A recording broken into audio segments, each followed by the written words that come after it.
The dust cloud rising behind the departing stagecoach settled slowly over San Bernardino, California, as Theresa Vaughn stood alone in front of the land office, clutching a deed that everyone told her was worthless. The year was 1876, and the summer heat pressed down on her shoulders like a physical weight, but nothing compared to the burden of the words still ringing in her ears from the banker, who had just refused her loan request for the third time that week. A woman rancher. He had laughed, his belly shaking beneath his pressed vest. "Miss Vaughn, you would be better served finding yourself a husband. Cattle ranching is no work for a lady, especially one as young as yourself. You will fail, and then what? You will have wasted your inheritance on a pipe dream." Theresa was 22 years old, and she had heard variations of those same words from nearly everyone she had encountered since arriving in California 3 months ago. Her father had left her 200 acres of scrubland at the base of the San Bernardino Mountains, land he had won in a card game but never seen himself before he died. The other ranchers in the area had made it clear they expected her to sell, preferably to them at a price far below market value. When she refused, the banker stopped returning her requests for meetings. The general store owner started charging her higher prices than he charged the men. Even the preacher had pulled her aside after Sunday service to suggest that perhaps God intended different roles for men and women. But Theresa had grown up watching her father break horses in Texas, had learned to read cattle signs before she learned to read books, and she was not about to let anyone convince her that the skills in her hands and the knowledge in her head were somehow less valuable because she wore skirts instead of trousers. She walked down the wooden sidewalk toward the boarding house where she had been staying, her worn boots clicking against the planks. The town was busy with afternoon traffic, wagons rolling past loaded with supplies, cowboys on horseback heading toward the saloons, women with parasols shopping for fabric and flour. Nobody paid her much attention, which suited her fine. She had become accustomed to being overlooked or dismissed. The boarding house was run by Mrs. Henderson, a widow who at least treated Theresa with basic courtesy, even if she thought the whole ranching endeavor was foolish. Theresa climbed the narrow stairs to her small room and sat on the edge of the bed, pulling the deed from her bag and smoothing it flat on her lap. The land was hers, clear and legal. She had enough money left from selling her father's small house in Texas to buy maybe 20 head of cattle and some basic supplies. It would not be enough, not nearly enough, but she refused to give up. A knock on her door interrupted her thoughts. Mrs. Henderson stood in the hallway, her round face creased with concern.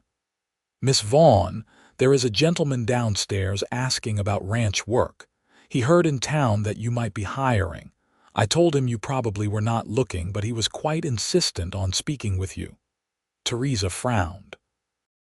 "I have not put out any word about hiring. I cannot afford to pay anyone."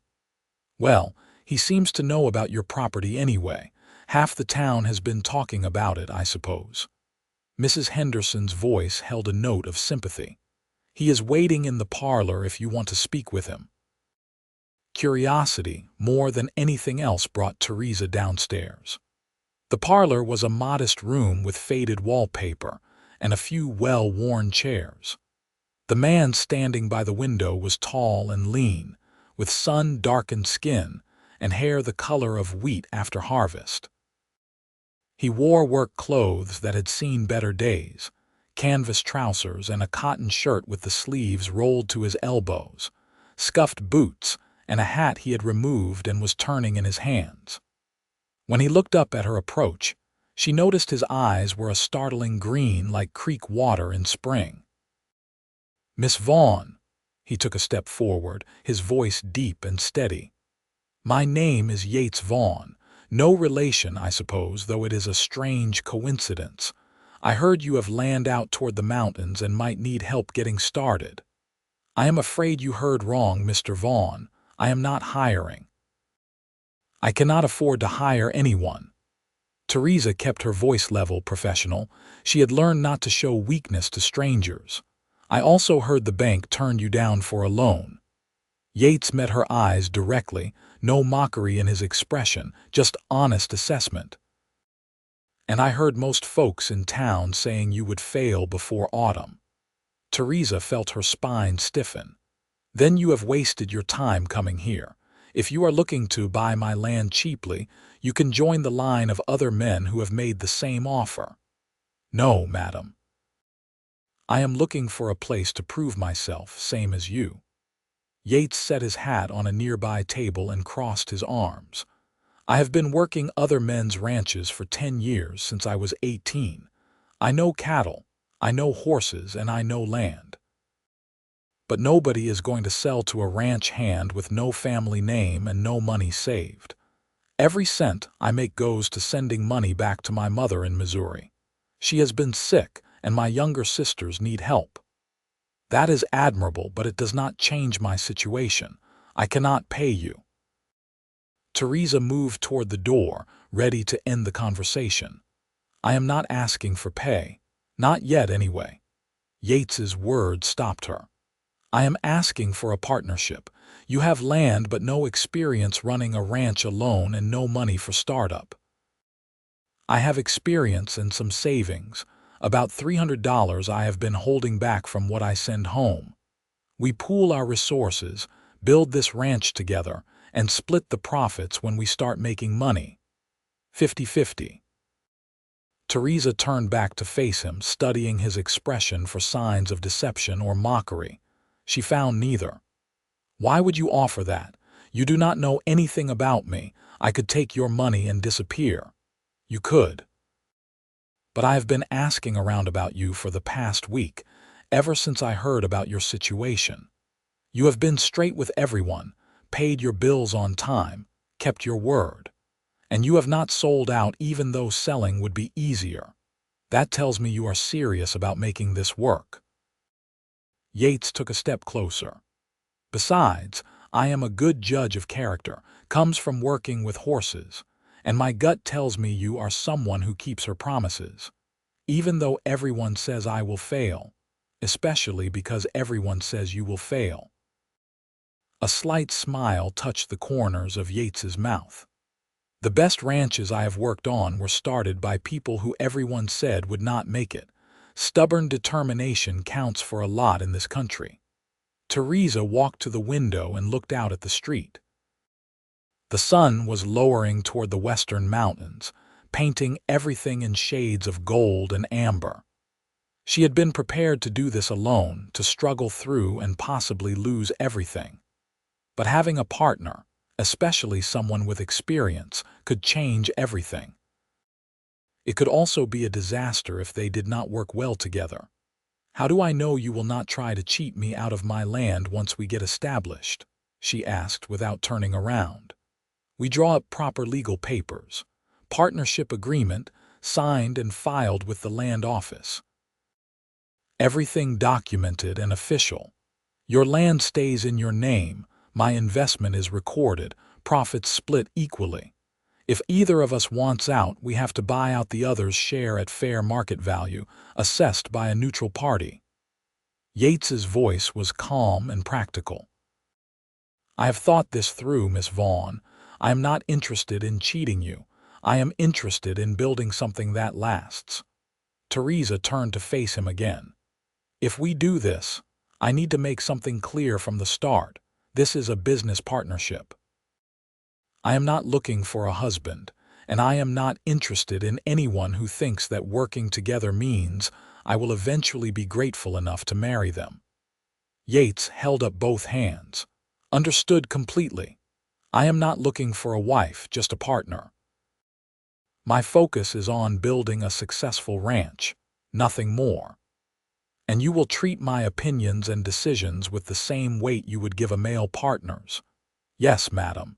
In fact, since it is your land, you have final say on major decisions. I will advise and give my opinion, but the ultimate choice is yours." It was more than Theresa had expected. It was more than she had dared hope for. She studied Yates's face one more time, looking for any hint of dishonesty, but found only steady determination that mirrored her own. "All right, Mr. Vaughn, we have a deal, but we do this properly with legal papers and everything documented just as you said." Yates smiled, a genuine expression that reached his eyes. "I would not have it any other way. Should we shake on it?" Theresa crossed the room and extended her hand. Yates's grip was firm but not crushing, his palm calloused from years of hard work. Something about the handshake felt right, like the first piece of a puzzle clicking into place. "We should visit the land office tomorrow morning and draw up the partnership papers," Theresa said, releasing his hand. "Then we can ride out to the property and assess what we are working with." "Sounds like a plan. I have been staying at the workers' boarding house on the east side of town. Should I meet you here at sunrise?" "That works. And Mr. Vaughn, thank you for taking a chance on this. Thank you for not dismissing me outright. I know trust does not come easy, especially in your situation." Yates picked up his hat and settled it on his head. "I will see you tomorrow morning, Miss Vaughn. We are going to prove every doubter wrong." After he left, Theresa sat in the parlor for a long time, watching the sunset through the window. Mrs. Henderson brought her a cup of tea and sat down in the opposite chair. "That seemed to go well," the older woman said carefully. "Are you sure about going into business with a strange man, dear?" "No, I am not sure about anything, but I know I cannot do this alone, and he is offering exactly what I need." Theresa sipped her tea. "Besides, we will have legal protections. If it does not work out, at least I will have tried." "I suppose that is all any of us can do, Mrs." Henderson patted Theresa's hand. "You have more courage than most people twice your age. I hope it works out for you." That night, Theresa lay awake in bed, her mind racing with possibilities. She had property. She would soon have a partner with experience and additional funds, and she had the determination to succeed. The obstacles were still enormous, but for the first time since arriving in California, she felt a flicker of real hope. The next morning dawned clear and warm, typical for California in July. Theresa dressed in her most practical clothes, a simple brown skirt and white blouse, her hair pinned up tightly. She met Yates on the front porch of the boarding house just as the sun was cresting the eastern mountains. "Good morning," he greeted her, looking well-rested and ready. "Ready to make this official, as ready as I will ever be." They walked together to the land office, which was just opening for business. The clerk, a middle-aged man named Porter whom Theresa had dealt with before, raised his eyebrows when they entered together. "Miss Vaughn, Mr. Vaughn, what can I do for you?" "We need to file partnership papers," Theresa said firmly. "Equal partnership for the development and operation of my property." Porter's eyebrows climbed higher. "A partnership? Miss Vaughn, are you certain about this?" "Quite certain. Can you prepare the documents, or do we need to go elsewhere?" "I can prepare them, of course." "It will take about an hour. You will both need to sign, and there is a filing fee." They spent the next hour working out the exact terms while Porter drafted the legal language. Yates had been accurate about his savings, producing a letter from a bank in Sacramento confirming he had $312 in an account there. He would transfer the funds to a joint account that both he and Theresa would have to sign for any withdrawals. The land remained solely in Theresa's name, but Yates's investment gave him equal rights to the ranch's operation and profits. When the papers were finally signed and filed, Porter handed them each a copy with obvious reluctance. "I hope you both know what you are doing. Partnerships can be complicated, especially when times get hard." "We appreciate your concern," Yates said dryly. We will manage." Outside the land office, Theresa took a deep breath of the warming air. "Well, we are officially partners now. That we are. How about we get some breakfast, then head out to see this property of ours?" They ate at a small restaurant near the livery stable, attracting curious looks from other patrons. Theresa could practically hear the gossip starting, but she ignored it. Let people talk. She had work to do. After breakfast, they rented horses from the livery and loaded saddlebags with supplies for the day. The ride to Theresa's property took about an hour, following a rough trail that wound through scrubland dotted with Joshua trees and sage brush. The San Bernardino Mountains rose dramatically to the north, their peaks still holding patches of snow despite the summer heat. "The property line starts at that outcropping of rocks," Theresa said, pointing ahead, "and runs north along the base of the foothills for about a mile, then west for another 2 miles. Yates rode in silence, his eyes taking in everything. Theresa tried to see the land through his eyes, wondering if he was regretting his decision. It was rough country, dry this time of year, with only a few scattered trees breaking up the endless brush. But her father's notes had mentioned a creek that ran through the northern section, fed by mountain runoff. They found the creek about 20 minutes into the property, a ribbon of water cutting through a small canyon. Yates dismounted and walked along the bank, testing the current with his hand. "Good strong flow. This will support cattle, especially if we can dam it up in places to create water holes." He stood and surveyed the surrounding land. "And see how the ground slopes here. In spring, this whole area will be green. The grass is just dormant now from the heat."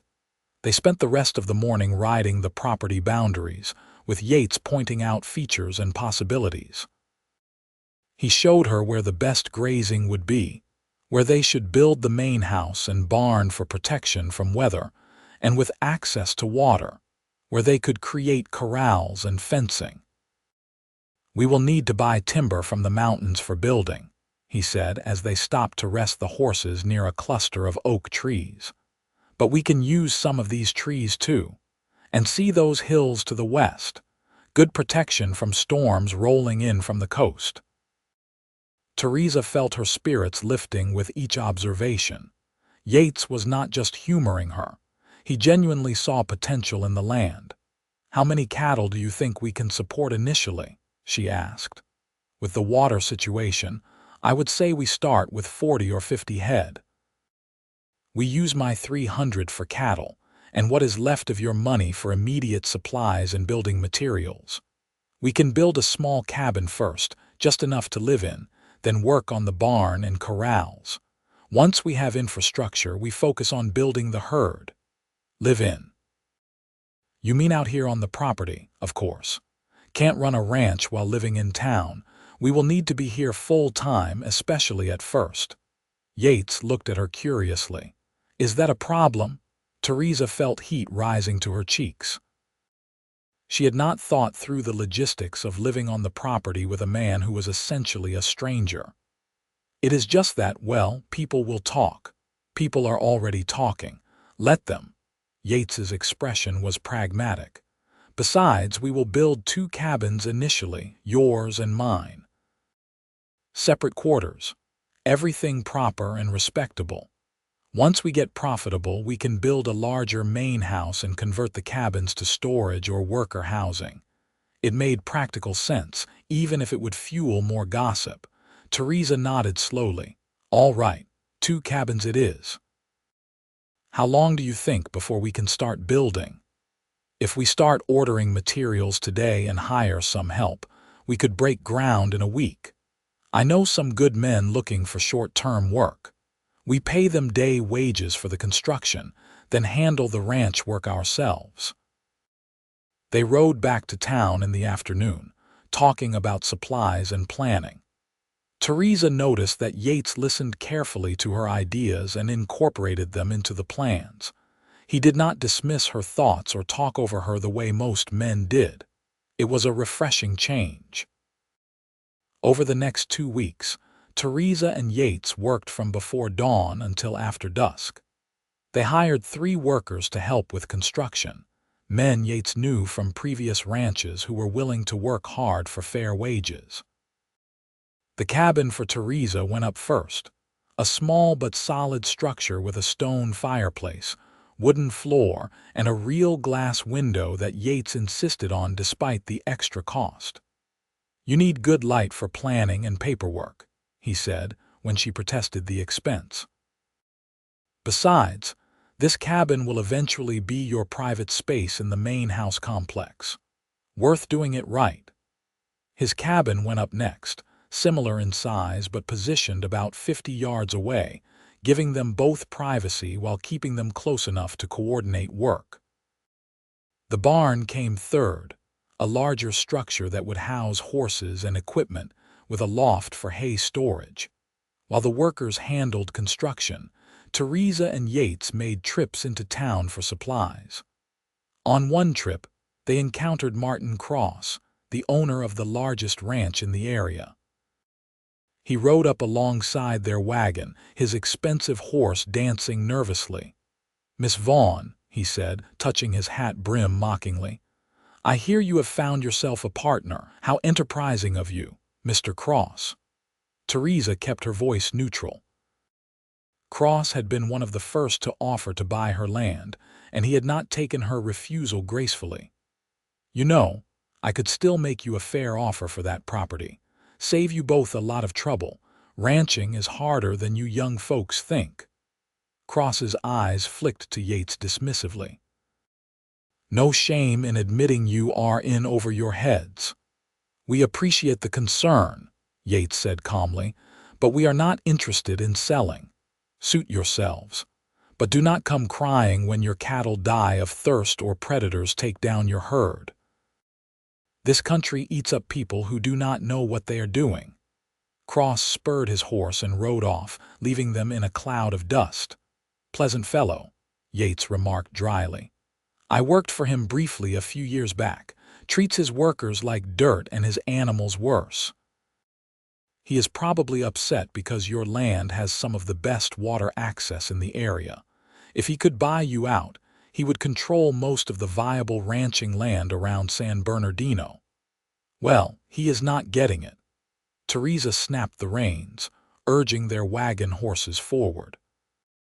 "I would rather fail on my own terms than sell to someone like that. We are not going to fail." Yates said it with such conviction that Theresa found herself believing him. By the end of the 3rd week, the basic infrastructure was complete. They paid off the workers and moved into their respective cabins. Theresa spent her first night alone on the property lying awake, listening to the unfamiliar sounds of the wilderness around her. Coyotes howled in the distance, night birds called, and the wind whispered through the brush. It was both frightening and exhilarating. The next morning, Yates knocked on her door before sunrise. Ready to go buy some cattle. They rode out to a ranch 2 days' journey south, where a rancher Yates knew was selling off part of his herd. The man, a grizzled 60-year-old named Thompson, looked skeptical when he saw Theresa. "You are the new rancher, a girl, a woman," Theresa corrected firmly. "And yes, I am one of the owners. Do you have cattle to sell or not?" Thompson grunted. "Got cattle. Question is whether you can handle them." "Let me worry about that. How much for 40 head? They negotiated for an hour before settling on a price and selecting the animals. Theresa noticed that Thompson tested her knowledge repeatedly, asking questions about cattle health and behavior. She answered each one confidently, drawing on everything her father had taught her. By the end of the selection process, Thompson's skepticism had shifted to grudging respect. "You might actually know what you are doing," he admitted. "Your father taught you, every day until he died." "Well, he did a good job. These cattle are yours. I will have my boys help you drive them north tomorrow." That night, camped under the stars with Yates and Thompson's ranch hands, Theresa felt a sense of accomplishment she had never experienced before. This was really happening. She was really going to be a rancher. Yates sat down beside her after dinner, 2 cups of coffee in his hands. He offered her one, and she accepted gratefully. "You did well today," he said. "Thompson is not easy to impress. I was terrified he would refuse to sell to me. But you did not show it. That is important." Yates sipped his coffee. "Can I ask you something personal?" Theresa tensed slightly. "You can ask. I might not answer." "Fair enough. Why is this so important to you? I mean, I know the land is yours and you want to honor your father's memory. But there is something more, I think. You could have sold out, taken the money, and built a comfortable life somewhere else. Why fight this hard?" Theresa stared into her coffee cup, considering how much to share. Something about the darkness and the flickering firelight made honesty easier. "My father raised me alone after my mother died. I was only 5. He did not know what to do with a daughter, so he just raised me like he would have raised a son, taught me everything he knew about horses and cattle and land. I loved every minute of it." She paused, gathering her thoughts. "When I got older, people started telling me I needed to act like a proper lady. My father's friends, women at church, even my father himself sometimes. They said I needed to learn cooking and sewing to find a husband to give up this foolish tomboy behavior. I tried for a while. Wore the dresses they wanted, attended the socials, smiled at the young men who came calling. But it was not you," Yates said quietly. "It was not me at all. I felt like I was suffocating, pretending to be someone I was not. Then my father got sick, and before he died, he told me about the land in California. He said it was a fresh start, a chance to build something of my own. He said not to let anyone tell me I could not do it." Theresa's voice grew thick with emotion. "I promised him I would try. And more than that, I need to prove to myself that I can do this, that all those people who said I should stop dreaming and settle for a smaller life were wrong." Yates was quiet for a long moment. Then he said, "My father died when I was 12, left my mother with 4 kids and no money. I started working ranches at 14, lying about my age to get hired. Every cent I made went home to keep my family fed. I watched my mother work herself nearly to death trying to make ends meet, and I swore that someday I would build something permanent, something secure.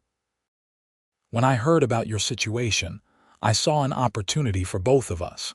You need a partner with experience. I need a chance to build equity instead of just earning wages.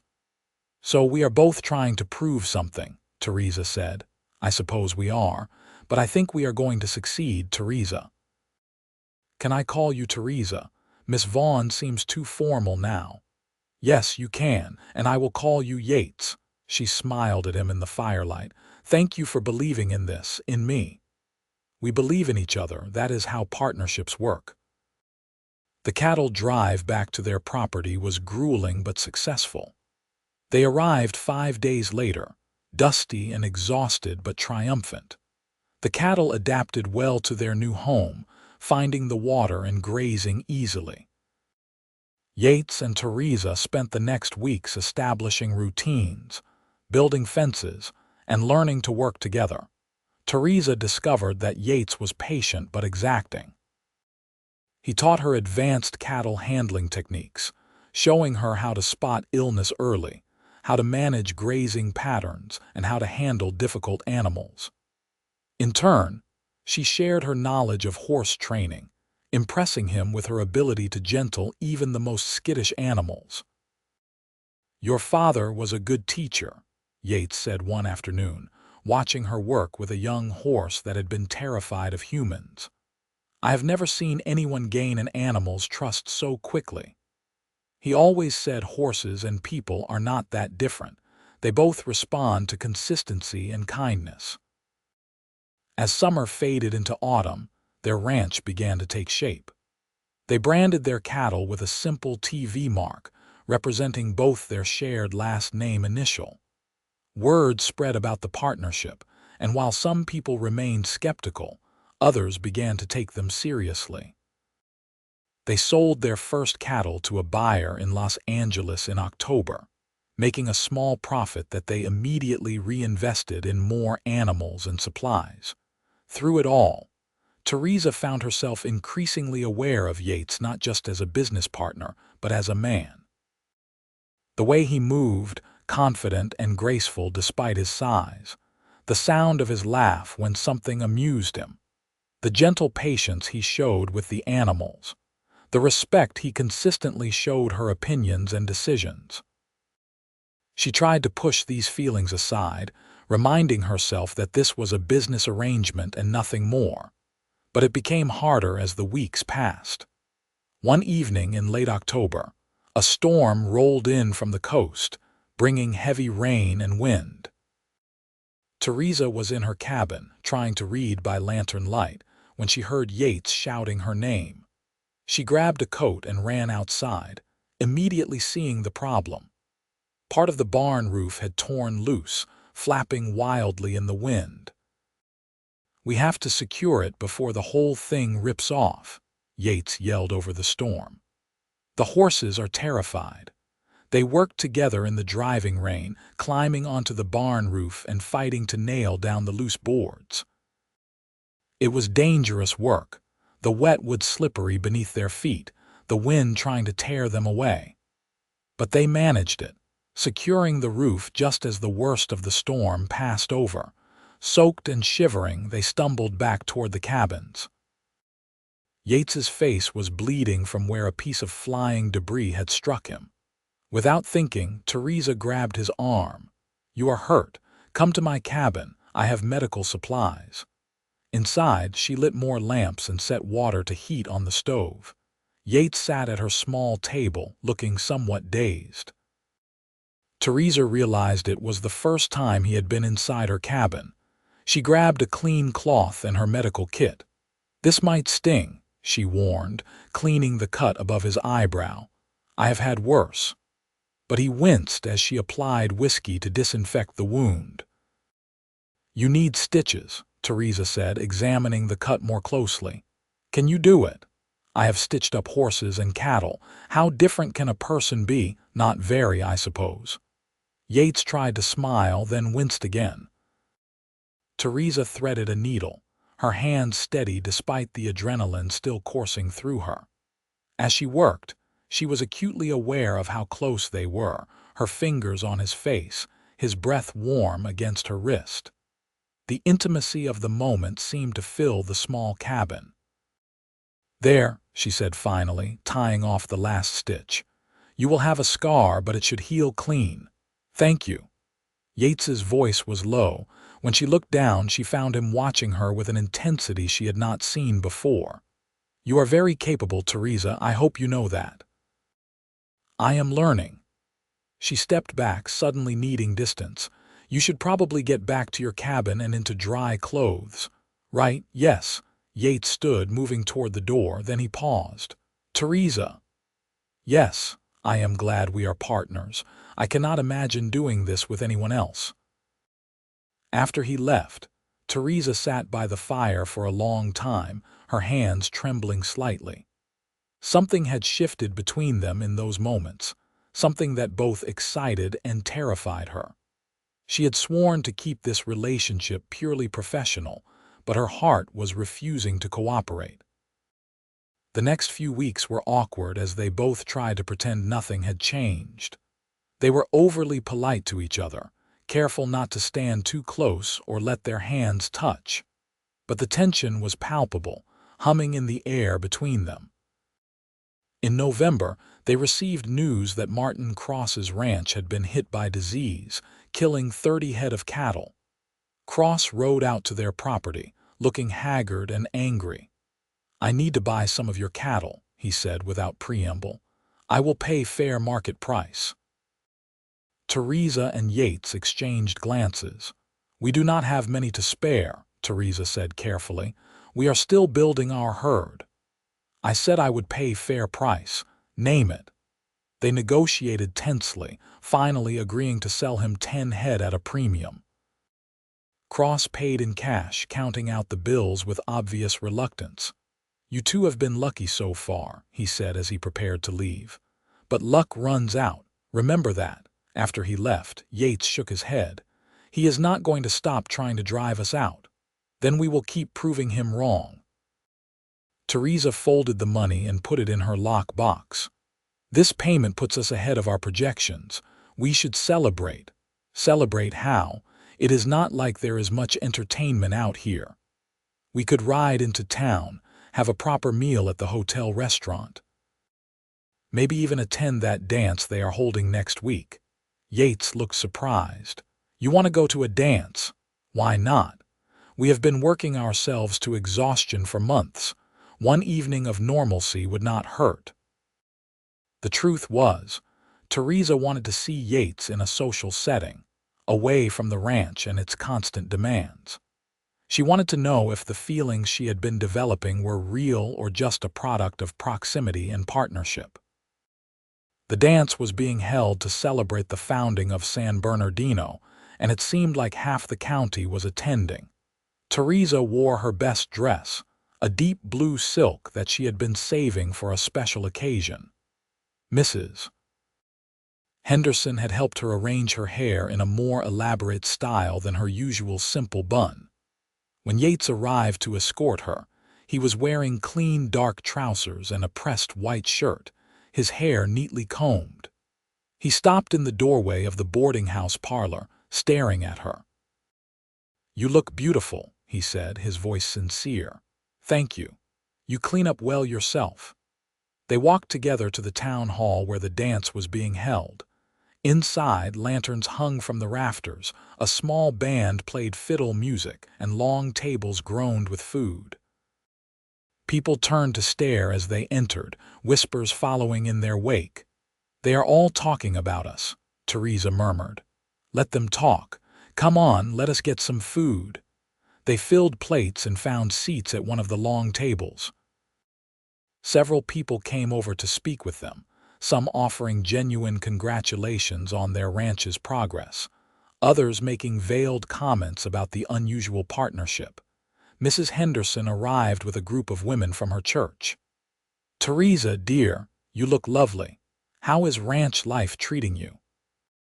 "Very well, thank you. We are making good progress." "I am sure you are, though I must say, living out there with just Mr. Vaughn, people do wonder about the propriety of it all." "We have separate cabins, Mrs. Henderson. Everything is entirely respectable." "Of course, dear. I am just saying what others are thinking.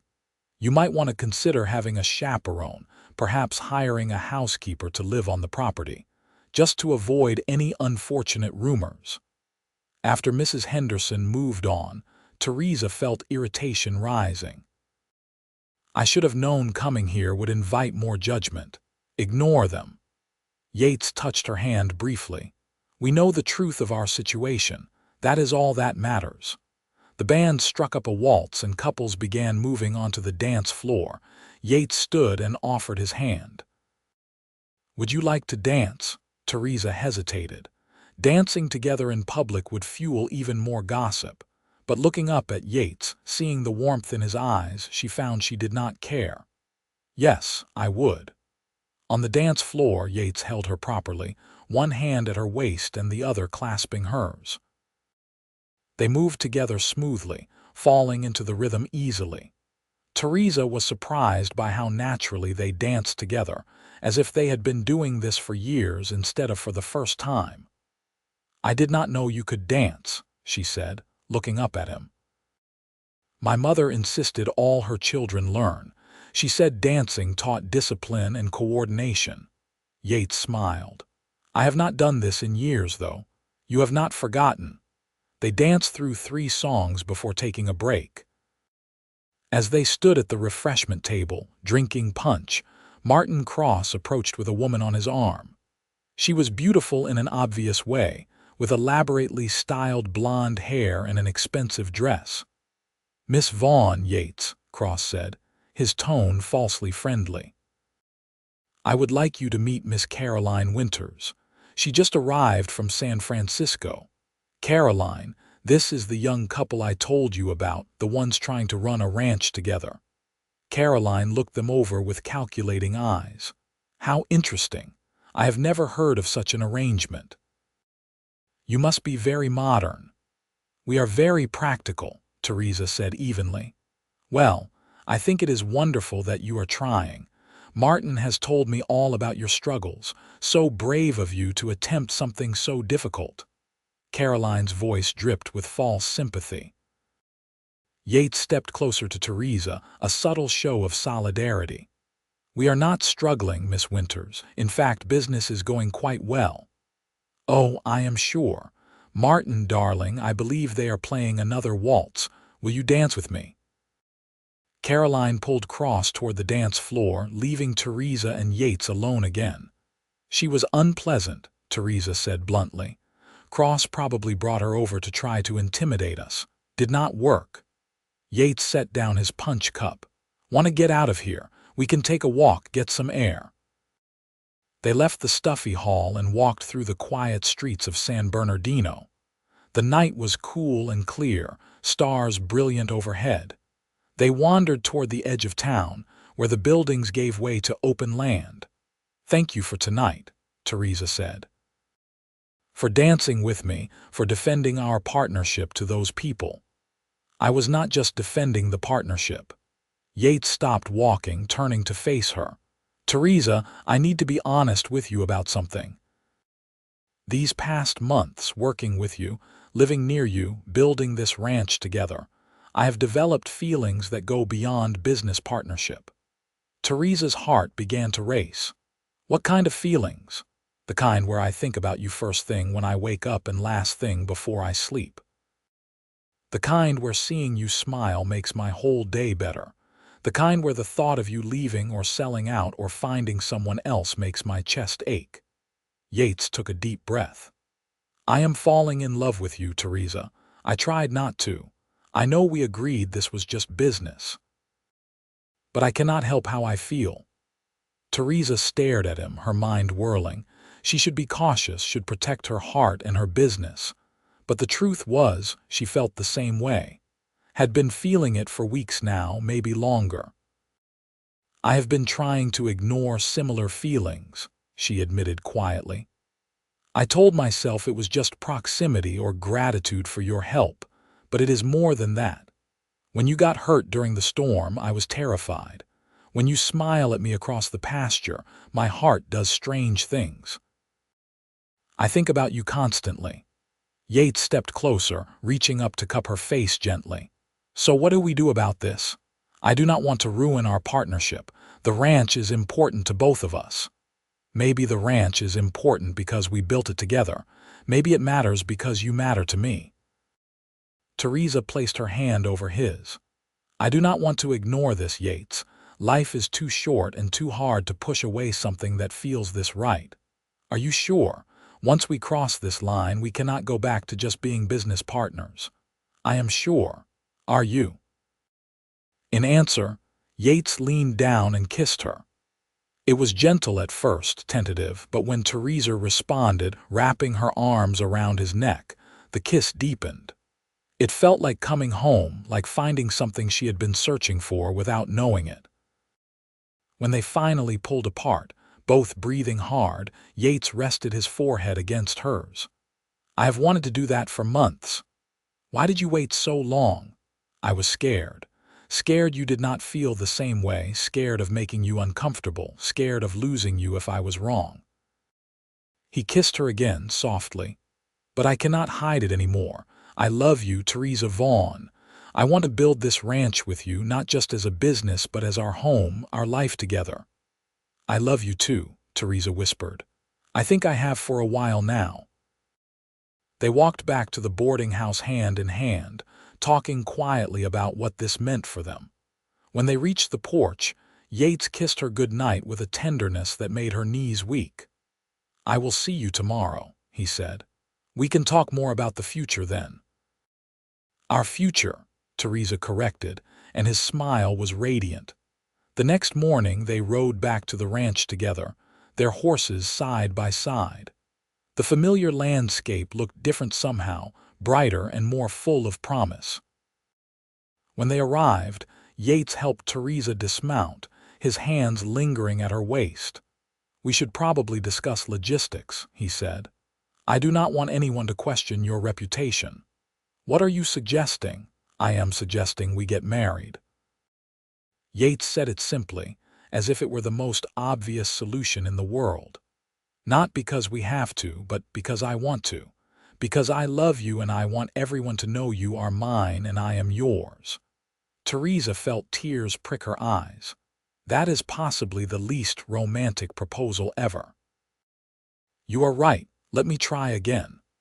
Yates took both her hands in his. "Theresa Vaughn, you are the strongest, smartest, most capable woman I have ever met. You challenge me, inspire me, and make me want to be better. I cannot imagine my life without you in it. Will you marry me?" "Yes," Theresa said through her tears. "Yes, absolutely yes." Yates whooped and picked her up, spinning her around until they were both dizzy and laughing. When he set her down, he kissed her thoroughly, pouring all his joy and love into it. They were married 2 weeks later in a simple ceremony at the church in San Bernardino. Mrs. Henderson helped Theresa prepare, lending her a beautiful lace veil that had belonged to her mother. Yates wore his best clothes and could not stop smiling. The church was only half full, with some of the ranchers who had come to respect them attending, along with Mrs. Henderson and a few townspeople. Martin Cross did not attend, but he sent a terse note congratulating them and making one final offer to buy their land. Theresa threw the note in the fire. After the ceremony, they held a small reception at the hotel. People toasted their health and happiness, and for once, Theresa felt accepted rather than judged. These people were beginning to see that she and Yates were serious, that they were building something real. That night, they returned to the ranch as husband and wife. They had spent the past 2 weeks adding on to Theresa's cabin, creating a larger space that would serve as their home until they could afford to build something bigger. Yates carried Theresa over the threshold, both of them laughing. "Welcome home, Mrs. Vaughn," he said, setting her down gently. "It feels strange to still be Miss Vaughn in a way since we already shared a last name. Just confirms we were meant to be together." Yates pulled her close. "I love you so much, Theresa. I love you too." Their first year of marriage was busy and challenging. They expanded their herd to 80 head, built additional corrals and outbuildings, and hired 2 ranch hands to help with the growing workload. The ranch became known for having some of the healthiest cattle in the region, thanks to their careful management and good water access. Theresa discovered she was pregnant in the spring, and Yates was overjoyed. He became even more protective, trying to get her to rest more, but Theresa refused to stop working. She continued helping with the ranch right up until the last month of her pregnancy. Their son was born in September of 1877, a healthy baby with his father's green eyes and his mother's determination. They named him Thomas, after Theresa's father. Holding her son for the first time with Yates beside her looking at them both with such love, Theresa felt overwhelmed with gratitude for how far they had come. "Look at him," Yates whispered, touching Thomas's tiny hand. "He is perfect. He is ours," Theresa said. "Part of everything we built together."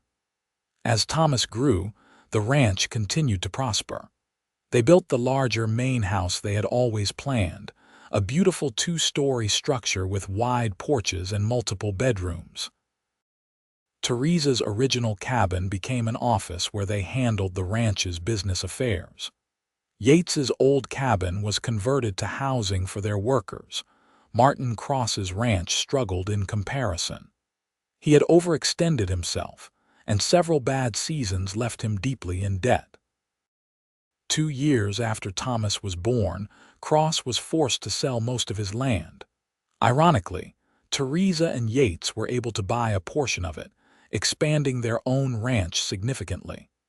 "Remember when he said we would fail before autumn?"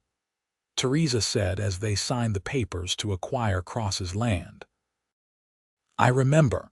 Seems like a lifetime ago." Yates put his arm around her shoulders. "You proved everyone wrong, Theresa. We proved everyone wrong." Their daughter, Sarah, was born when Thomas was 3. She had Theresa's dark hair and Yates's adventurous spirit, constantly getting into mischief. 2 years later, another son arrived whom they named William. Their family grew, and so did the ranch.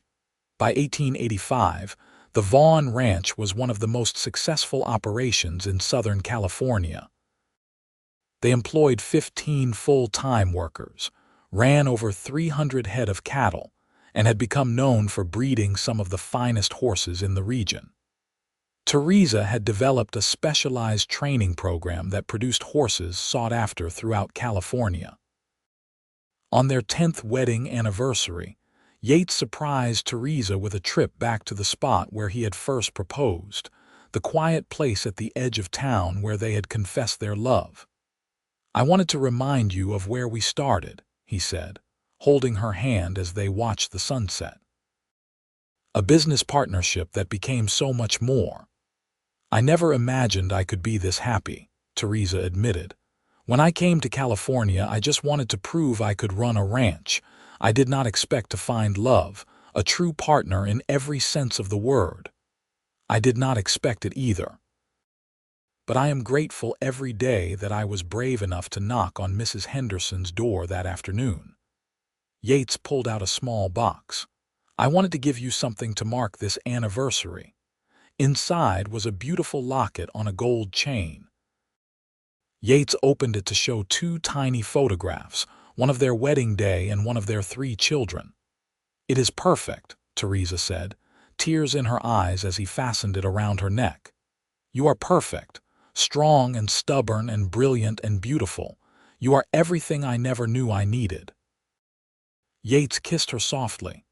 "I love you, Theresa. Today, tomorrow, and always." "Always," Theresa echoed, kissing him back. As they rode back to the ranch in the gathering dusk, Theresa thought about the journey that had brought them here. All the people who had said she would fail, who had dismissed her dreams as impossible. The banker who had refused her loans.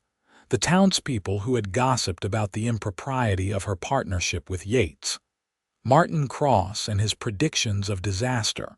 They had all been wrong. She had not failed. She had succeeded beyond her wildest dreams, and not alone. Together with Yates, she had built something lasting and beautiful.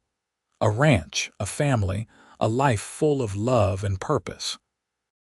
That night, after the children were asleep, Theresa and Yates sat on the porch of their home, watching the stars appear over the mountains.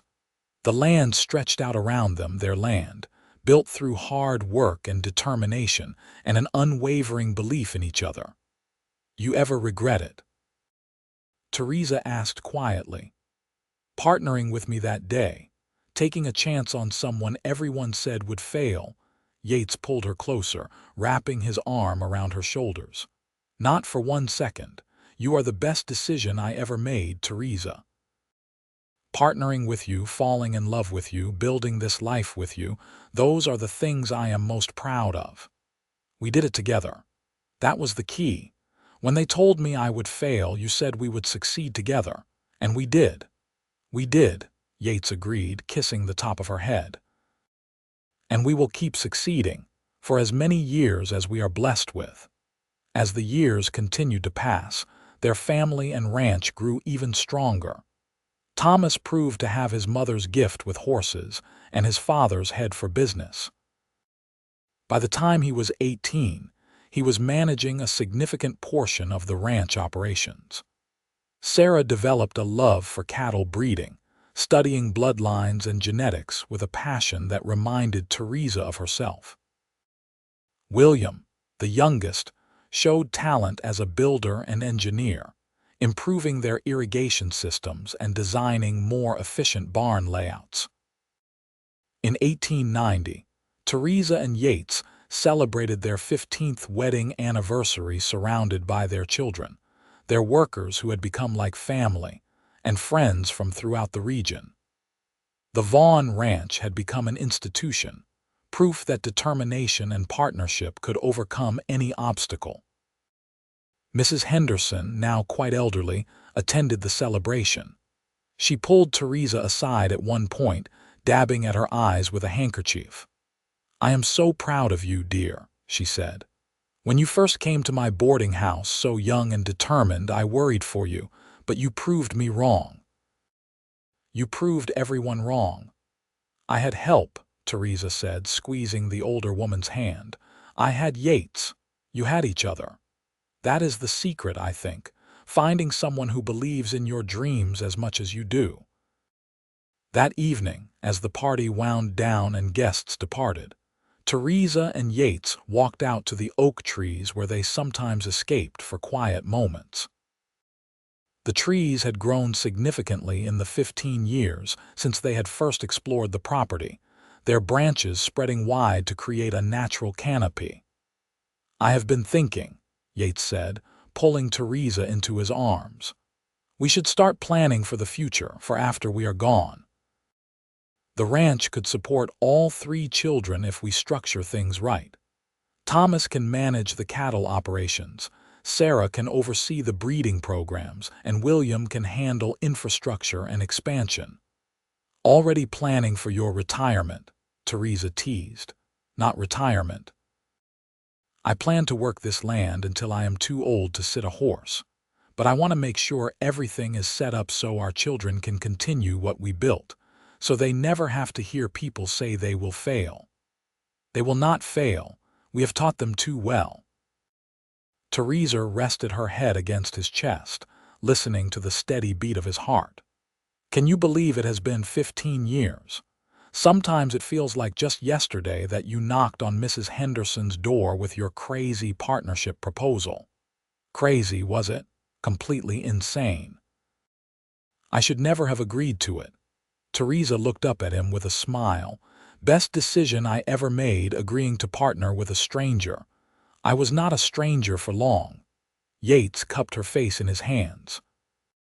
"Theresa, I want you to know that these 15 years with you have been the greatest blessing of my life. You made me better than I ever could have been alone.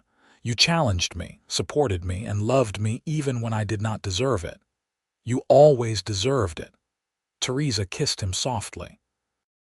"We deserve each other, Yates. That is what makes this work." In 1895, Thomas married a young woman from Los Angeles, a lawyer's daughter named Elizabeth, who shared his passion for ranching. The wedding was a grand affair, held at the ranch with guests traveling from as far as San Francisco. Watching her son pledge his love, Theresa felt a bittersweet mixture of joy and nostalgia. Her children were grown, building their own lives, but still choosing to stay and work the land she and Yates had fought so hard to establish. Sarah married 2 years later to a rancher's son from a property north of San Bernardino. The joining of the 2 families through marriage created new opportunities for cooperation and shared resources. William, ever the independent spirit, announced he was taking a year to travel and learn about ranching techniques in other parts of the country before settling down. "Let him go," Theresa told Yates when he worried about William leaving. "He needs to find his own path, just like we did. He will come back." She was right. William returned a year later with a wife, a practical woman from Colorado who had grown up on a ranch herself, and a head full of ideas for improving their operations. The 3 children and their spouses became partners in the ranch, working together under Theresa and Yates's guidance to expand and modernize while maintaining the core values that had made the Vaughn Ranch successful. Grandchildren began arriving in 1896, and Theresa discovered that being a grandmother brought a whole new kind of joy. She taught her grandchildren the same skills her father had taught her: passing down knowledge and values to another generation.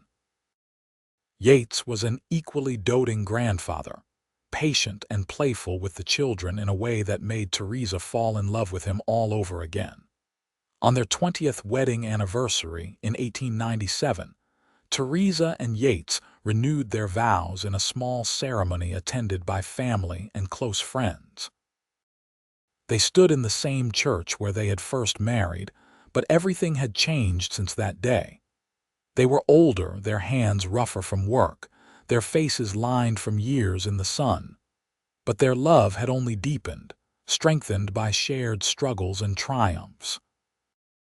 20 years ago, I married my business partner, Yates said during the ceremony, his voice thick with emotion. Today, I renew my vows to my best friend, the mother of my children, my partner in every sense of the word. Theresa, you are my heart and my home. I love you more today than I did 20 years ago, and I will love you more tomorrow than I do today. Theresa could barely speak through her tears. Yates, you saw potential in me when others saw only failure. You stood beside me when others walked away. You loved me when I had nothing to offer but dreams and determination. Everything good in my life stems from the day you knocked on Mrs. Henderson's door. I love you beyond words, beyond measure, beyond time. The early 1900s brought new challenges as the century turned. Competition in the cattle industry increased, and changing markets required adaptation. But the Vaughn Ranch thrived because it was built on a foundation of partnership and flexibility. When cattle prices dropped, they pivoted more toward horse breeding. When drought threatened, the irrigation systems William had designed saved their grazing lands. They faced each challenge together, as they always had. In 1905, Theresa and Yates celebrated their 30th wedding anniversary. They were in their 50s now, their children grown with families of their own, the ranch more successful than they had ever imagined.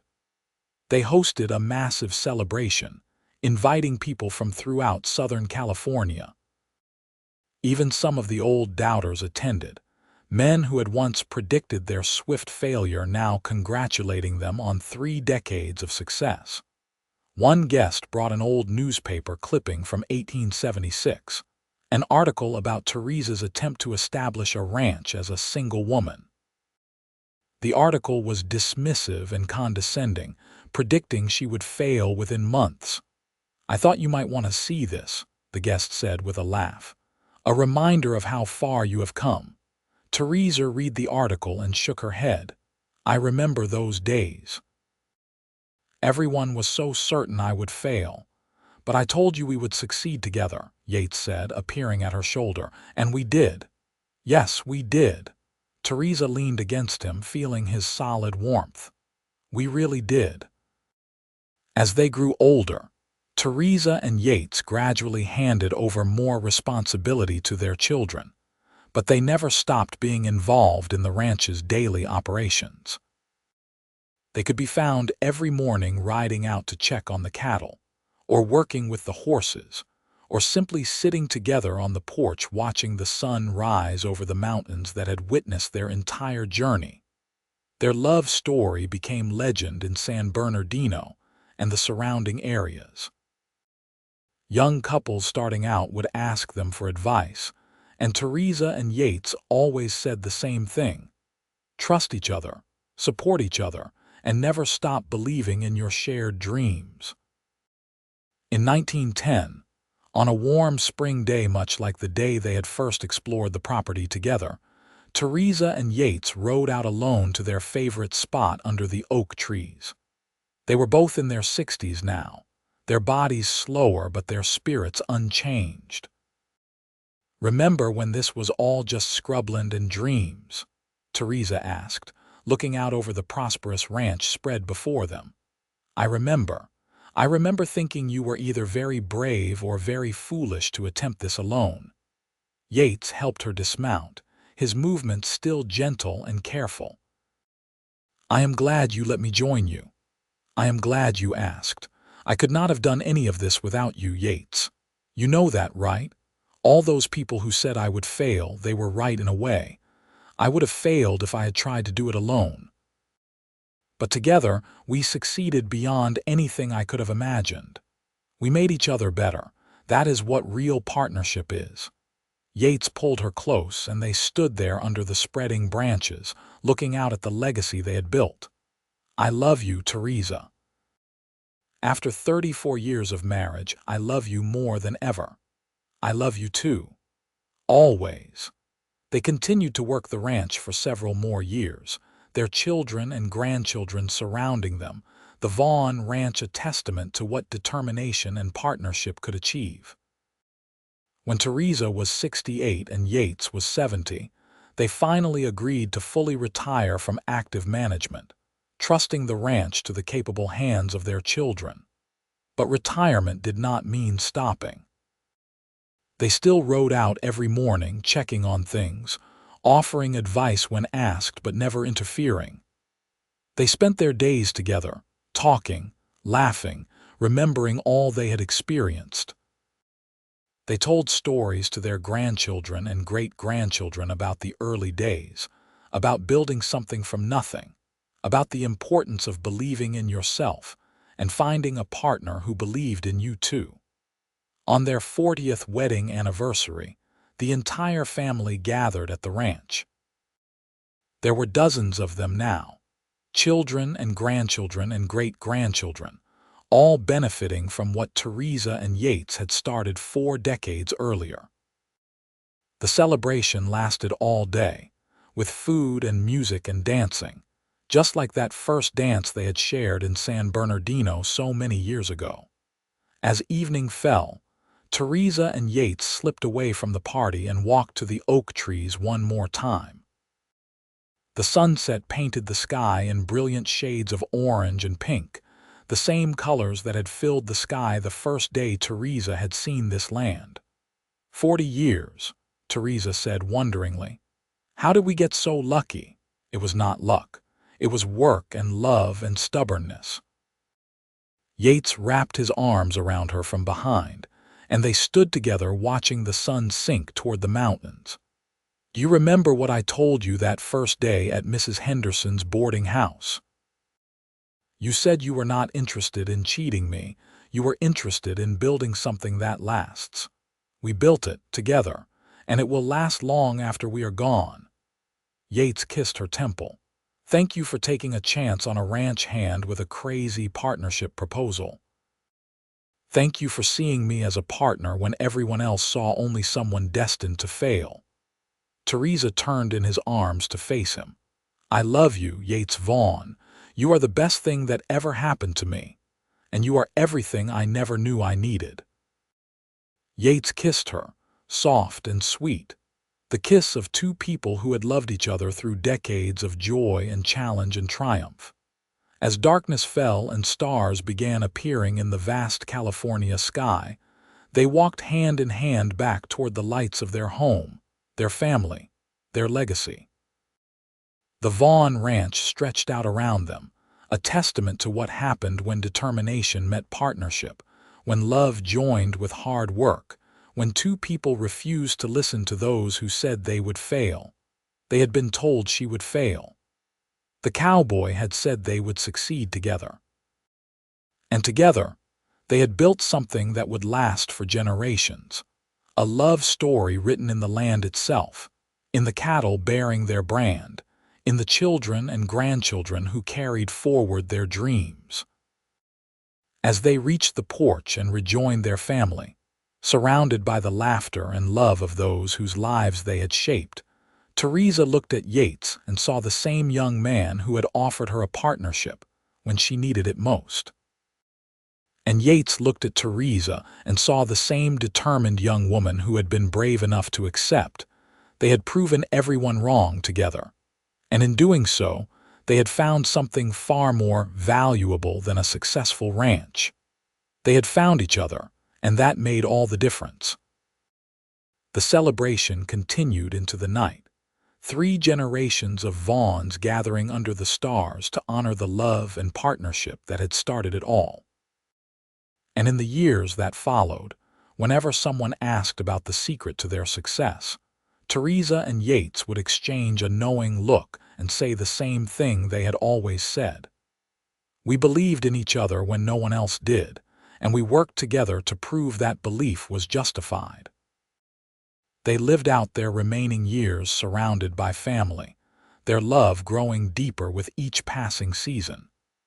When Theresa was 74 and Yates was 76, they celebrated their 48th wedding anniversary with a quiet dinner alone, just the two of them, the way they preferred. 48 years, Yates said, raising his glass. Not bad for a business partnership. Not bad at all. Theresa clinked her glass against his. Though I would say we have become more than business partners at this point. Just slightly more. Yates grinned and Theresa laughed, the sound still young and joyful despite their age. They sat on the porch after dinner, wrapped in blankets against the cool evening air, watching the stars wheel overhead. The ranch was quiet around them, peaceful and prosperous. In the distance, cattle lowed softly and horses moved in the corrals. The sounds of home, the sounds they had created together. No regrets, Theresa asked quietly as she had asked so many times over the years. Not a single one, Yates answered as he always did. You? None. Except maybe that we did not do this sooner. We did it exactly when we were meant to. Everything happened exactly as it should. Yates pulled her closer. I got my fresh start and my family. I got to build something lasting. And I got to spend my life with the woman I love. What more could anyone ask for? Nothing, Theresa agreed. Absolutely nothing. In the spring of 1925, just after their 48th anniversary, Yates passed away peacefully in his sleep. Theresa held his hand as he took his last breath, whispering words of love and gratitude for the life they had shared. The grief was crushing, the loss of her partner and best friend leaving a hole in her heart that nothing could fill. But even in her grief, Theresa took comfort in knowing that they had made the most of their time together. They had built a legacy that would continue for generations. Their love story had become part of the land itself, woven into every fence post and barn board, every blade of grass and drop of water. Theresa lived for 2 more years, staying in the home she and Yates had built, surrounded by family. She spent her days with her grandchildren and great-grandchildren, telling them stories about the early days, about their grandfather, about the importance of partnership and determination. She emphasized always that success came not from individual achievement, but from finding the right people to stand beside you. When Theresa passed away in 1927 at the age of 76, she was buried beside Yates under the oak trees where they had shared so many important moments.